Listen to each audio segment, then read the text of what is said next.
Saudaraku, selebgram Sarah Kell yang baru-baru ini menikah terlihat mengunggah postingan berisi quotes menohok. Hal itu terjadi setelah sang mantan kekasih Mahdi Reza membongkar sisi gelapnya sebelum pernikahan. Sarah Kell seolah tak mau memusingkan tudingan yang dilayangkan Mahdi Reza maupun nyinyiran dari netizen. Ya, selebgram Sarah Kell kini ramai diperbincangkan setelah menikah dengan pria bule asal Jerman Kilian Potter.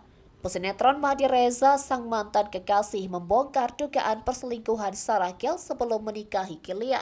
Di tengah tudingan yang berhembus, Sarah memilih bungkam dan tetap memposting momen bahagianya. Namun di sisi lain, Sarah juga merepost video berisi pesan bijak agar tetap optimis di tengah orang-orang yang tak memperdulikannya. Sarah juga justru semakin pamer foto bersama sang suami dan seorang tamu. Pernikahan Sarah Kell dan Kilian Potter menuai banyak pro kontra sebab belum lama sejak Sarah putus dari mantan kekasih pesinetron Mahdi Reza.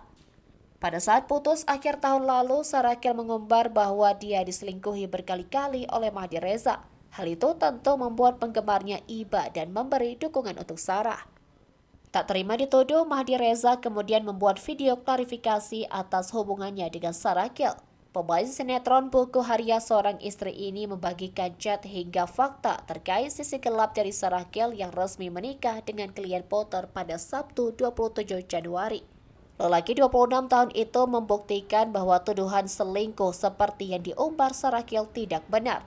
Lewat bukti chat yang diumbar Mahdi Reza di akun TikTok-nya, tampak bahwa ternyata Sarah Kell yang punya dua kekasih sekaligus dalam waktu bersamaan. Mahdi Reza merasa bahwa selama ini dia hanya dijadikan mainan oleh Sarah Kell. Bahkan Mahdi dengan rela hati menemani Sarah dalam mempersiapkan pernikahan dengan lelaki Jerman itu. Sarah Kell sendiri pun sudah mengakui bahwa dia menyelingkuhi Mahdi Reza.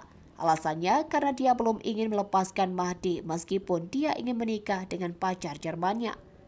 Mahdi Reza juga mengumbar bahwa perempuan asal Gresik itu menyeting sesi lamarannya.